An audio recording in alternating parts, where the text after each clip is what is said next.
Hello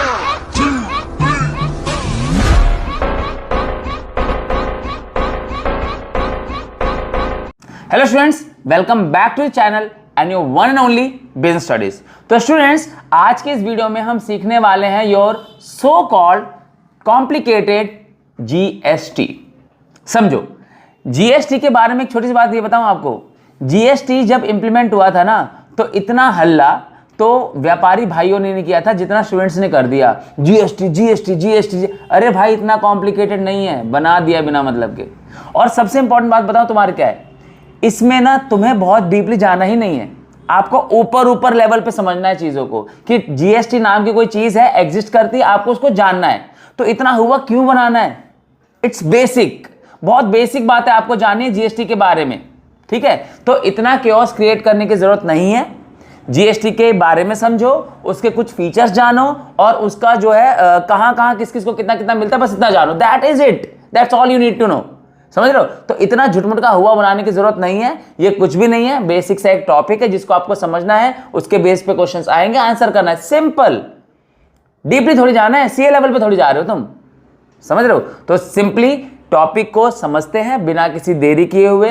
कोई doubt हो तो कमेंट सेक्शन ओपन है, फ्री है, जाओ लिखो अपने मन की बात, कोई टेंशन वाली बात नहीं है। तो चलो फटाफट से शुरू करते हैं। देखो, जीएसटी के बारे में सबसे पहले नंबर पे तो आता है जीएसटी क्या है, तो इसका नाम समझते हैं। जीएसटी है goods and services taxes, goods and services taxes, ठीक है।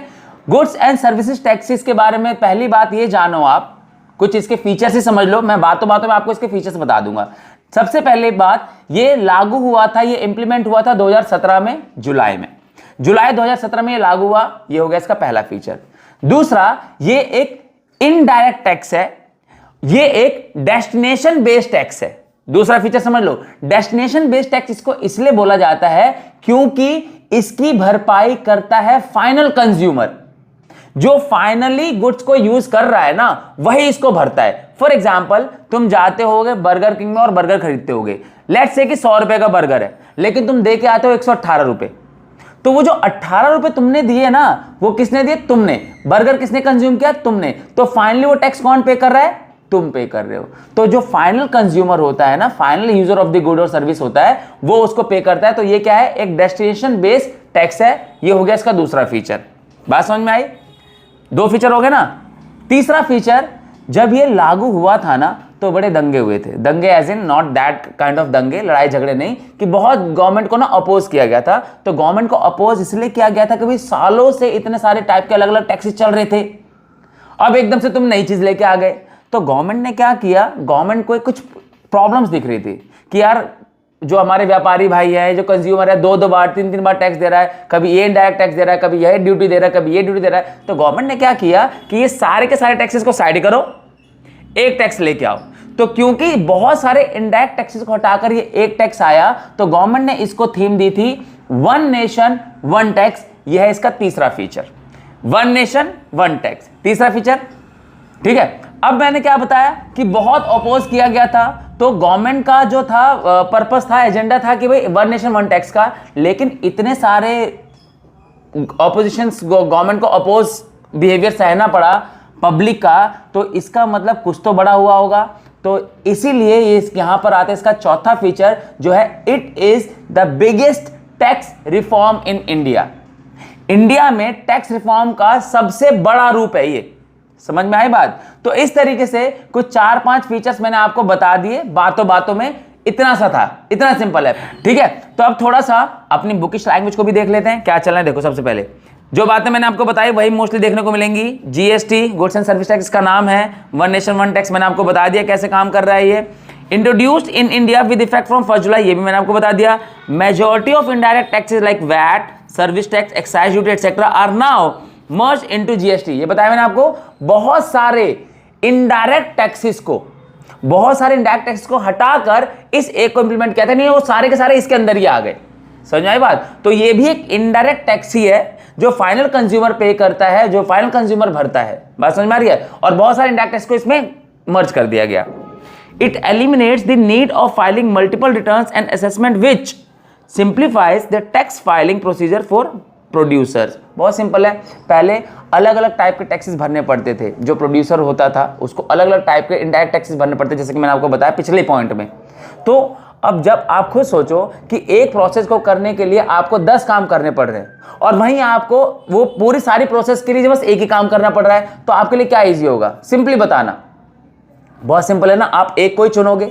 तो यहां पर जीएसटी ने, ठीक है, स्टार्टिंग में दिक्कतें हुई, लोग एक्सेप्ट नहीं कर पा रहे थे, लेकिन जब एक्सेप्ट करने लग गए तो लोगों को समझ में आ गया कि भाई ये इजी है ना। तो और एक फैक्ट बता दूं तुम्हें ऊपर से, आने वाले टाइम में हो सकता है जो डायरेक्ट टैक्सेस है ना वो खत्म भी हो जाए। क्यों खत्म हो जाएंगे? क्योंकि गवर्नमेंट के पास जीएसटी से इतना रेवेन्यू आ रहा है, पिछले बजट में पता चली ये बात, इतना रेवेन्यू आ रहा है, तो शायद आने वाले टाइम में गवर्नमेंट डायरेक्ट टैक्स को हटा भी सकती है। तो फायदा ही तो है यार, समझ लो, झूठ मूठ का क्योस करने की जरूरत नहीं है, ठीक है। फिर GST is the destination based single tax on supply of goods and services, ठीक है। ये क्या है? Destination based. क्या बता रहा हूं मैं बार बार, जो सप्लायर होता है उसको नहीं पे करना पड़ता है, जो कंज्यूमर होता है उसको पे करना पड़ता है ये टैक्स। बात समझ में आ रही है? आप दोगे सप्लायर को, लेकिन सप्लायर के पास पैसा हो के भी सप्लायर का नहीं है, क्योंकि वो पैसा गवर्नमेंट का है, और क्योंकि आप कंज्यूमर, तो आपने तो भरा नहीं, आपने जाके गवर्नमेंट को नहीं दिया ना, गवर्नमेंट को कौन देगा? सप्लायर देगा। इसलिए इसको बोलते हैं indirect. It is not paid by you directly to the government, you paid it to supplier, supplier will pay it on your behalf after his tax. जो उसने पे किया है आगे उसको एडजस्ट करेगा वो, और जो उसके पास बचेगा वो गवर्नमेंट को पे कर देगा। बात समझ में आ रही है? Next, that is the burden of tax is paid only by the end consumer.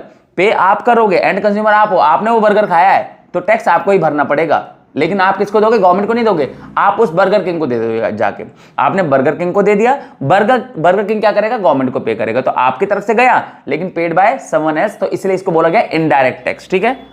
All the other middle man will get there input back. जितने भी मिडल मैन है, जैसे मैंने क्या बताया आपको कि आपने बर्गर किंग को दिया, तो बर्गर किंग जो अपने लिए बर्न्स लेके आए होंगे वो भी तो कहीं से खरीद के लाए होंगे, उन्होंने भी किसी को दिया होगा। तो जितना टैक्स उन्होंने दिया होगा आगे और जितना टैक्स आपने उनको दिया, दोनों के बीच में एक डिफरेंस होगा। फॉर एग्जांपल कि आपने उनको टैक्स दिया 18 रुपए, उन्होंने किसी और को टैक्स दिया था 12 रुपए। लेट्स से कि आपने you as an individual burger pay दिया 18 रुपए का टैक्स, ठीक है, और बर्गर किंग ने आप किसी और को जब बंस खरीदे होंगे वहां पे उन्होंने दिया 12 रुपए टैक्स। तो इसके बीच का आपको गैप दिख रहा है 6 रुपए का।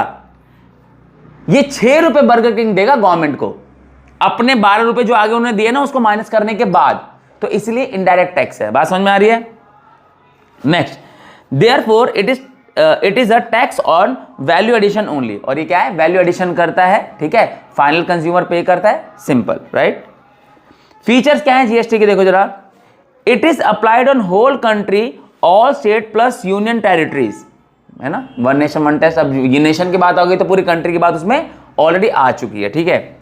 It is destination based consumption tax, ये हम बात कर चुके हैं। डेस्टिनेशन बेस्ड कंजप्शन कैसे है? क्योंकि इसको फाइनल कंज्यूमर पे करता है। बात समझ में आ रही है?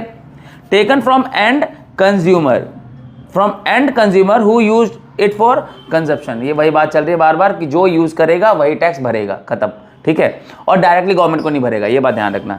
There are 4 tax slabs, 5, 12, 18 and 28। 4 अलग अलग टाइप की कैटेगरीज होती है। वैसे तो बहुत सारी है, लेकिन वही है ना कि कैटेगरी के अंदर बहुत सारी कैटेगरी के अंदर कैटेगरीज आ जाती हैं। अब जैसे मैं बात करूं कि डेली यूज की चीजें, तो डेली यूज में तो बहुत सारी चीजें आ जाएंगी ना, तो वो एक कैटेगरी बन गई डेली यूज। एफएमसीजी मान लो, मैं इसको क्या लेता हूं, है ना, तो एफएमसीजी हो गया, टेक्नोलॉजी अलग हो गया, है ना, जो आईटी सेक्टर हो गया अलग हो गया। तो आते तो बहुत सारे अलग अलग सब हेड्स हैं, लेकिन उन सारे सब हेड्स का एक एक हेड होते हैं अपने, है ना। तो जो जिस स्लैब में आएगा अकॉर्डिंगली टैक्स पे करेगा। एक मैं यहां पे मेंशन कर देता हूं, ऑल्दो यहां पर नहीं है लेकिन मेंशन कर देता हूं, 0% भी होता है, पता है तुम्हें। लेकिन अब 0% है तो पे कौन करता है? नहीं पे करेंगे, तो इसलिए इसको नहीं दिखाया हुआ, लेकिन 0% भी होता है। जैसे मान लो कि जो नेचुरल चीजें हैं, आपने देखा मिट्टी के घड़े वगैरह बनते हैं, या दिए वगैरह बनते हैं, या डेकोरेटिव आइटम्स बनते हैं मिट्टी के, कुम्हार वगैरह जो बनाते हैं, उस पर जीएसटी नहीं देना पड़ता, समझ लो, तो वो 0 वाली कैटेगरी में आ गया, है ना। अब देखो, तो अब आगे बढ़ते हैं जरा फटाफट से। जीएसटी की कैटेगरीज में जो है हमें क्या क्या देखना, ध्यान सुनना। जीएसटी का जो अपोर्शनमेंट होता है, बंटवारा होता है, वो कैसे कैसे होता है, ध्यान से सुनना। यहां पर आपको दिख रहा है सीजीएसटी, सेंट्रल, ठीक है, आप इसको ऐसे समझो, मोदी जी, ठीक है, सेंट्रल में कौन है? मोदी जी हैं। अगर मैं दिल्ली की बात कर रहा हूं तो स्टेट गवर्नमेंट। कौन? केजरीवाल जी। ठीक है, तो ये मेरी हिंदी की मात्रा थोड़ी 19-20 हो सकती है, उसको मुझको जज मत करना भाई, क्योंकि हिंदी की मात्रा मेरी थोड़ी सी दिक्कत है। ठीक है, तो एक जाता है सेंट्रल को, एक जाता है स्टेट को हिस्सा, और एक होता है IGST, जिसको मैं कह सकता हूं इंटीग्रेटेड। ठीक है, इंटीग्रेटेड मतलब दोनों का कॉम्बिनेशन। फॉर एग्जाम्पल, एक छोटा सा एग्जाम्पल देता हूं तुम लोग। मान लो अभी मैं बर्गर की बात कर रहा था, तुमने 100 रुपए का एक बर्गर खरीदा, ठीक है, उस पर तुमने 18 रुपए का टैक्स दिया। तो ये जो अगर आपने दिल्ली में खरीदा, दिल्ली में कंज्यूम किया, तो क्या होगा पता है? 9 रुपए तो चले जाएंगे मोदी सरकार को, 9 रुपए तो चले जाएंगे केजरीवाल सरकार को। समझ गए? ऐसे बंटवारा होता है। तो कभी भी तुम देखोगे ना, जब 18 रुपए टैक्स दे रहे होगे, तो देखना उस पर लिखा होता है 9% CGST। अब देखना, आप देखोगे तो पता चल जाएगा 9% SGST, है ना। तो ऐसे आप 18 रुपए दे रहे हो, यानी 9 रुपए दे रहे हो सेंट्रल गवर्नमेंट को, 9 रुपए दे रहे हो स्टेट गवर्नमेंट को। और फिर आ जाता है इंटीग्रेटेड, जो होता है इंटर स्टेट सेल्स। अब यहाँ पे इंटर स्टेट का मतलब क्या समझ में आता है? देखो ध्यान से सुनो जरा। इंटर स्टेट से हो सकता है ना समझ में आए, इंटर कास्ट मैरिज तो बड़ी सुनी होगी तुमने, सुनिए ना। क्या होता है उसमें?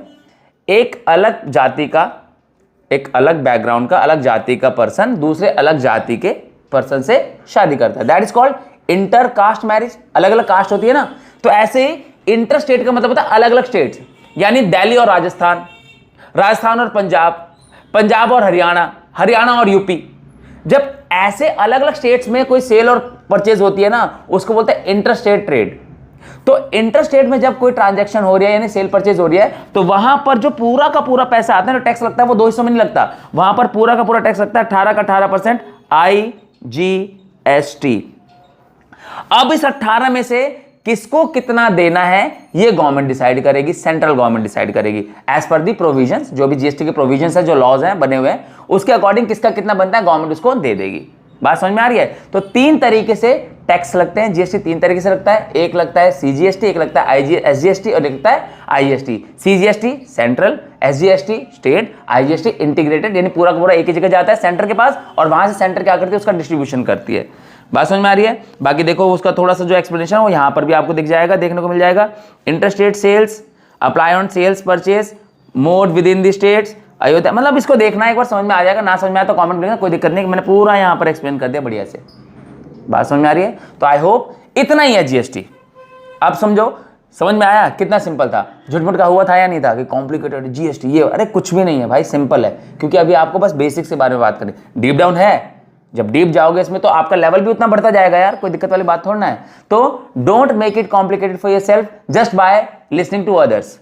उसने बोल दिया मुश्किल है, अरे भाई उसने बोल दिया उसकी प्रॉब्लम है, उसको समझ में नहीं आया, तुम्हें तो समझ में आ रहा है ना, तुम्हें तो मेरी वीडियो समझ में आ रहा है, नहीं आ रहा तो कमेंट सेक्शन ओपन तो है, लिखो, कम्युनिकेट करो। देखो मैं हर वीडियो में ये बात बोल रहा हूँ, कम्युनिकेशन बहुत जरूरी होता है।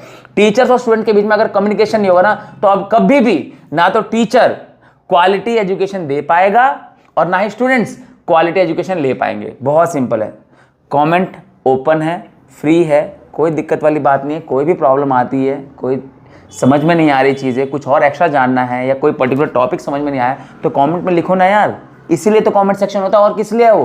तो जो चीज़ है उसका यूज़ नहीं करोगे तो क्या फ़ायदा, है ना। तो I think this is it from this topic. इस वीडियो के लिए इतना ही।